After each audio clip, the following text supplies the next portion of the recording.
kui sa oled kinni, kui raha on kinni, siis kuskil oled sina kinni, su energia on puuduses.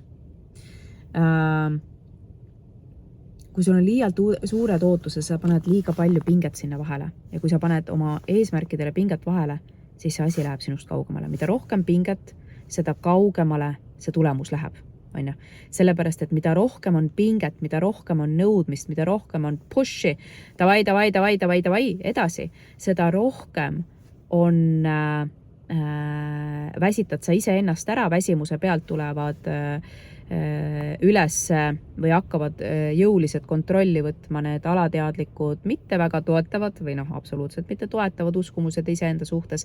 Seda rohkem kasvab sinus puudusteadvus, et ei tule ju, ikka on ju vähe, sa vaatad teadliku teadvusega oma tulemusi, no ei tule ju, surud ennast veel rohkem sinna ja sa kaevad endale veel rohkem sügavamat auku.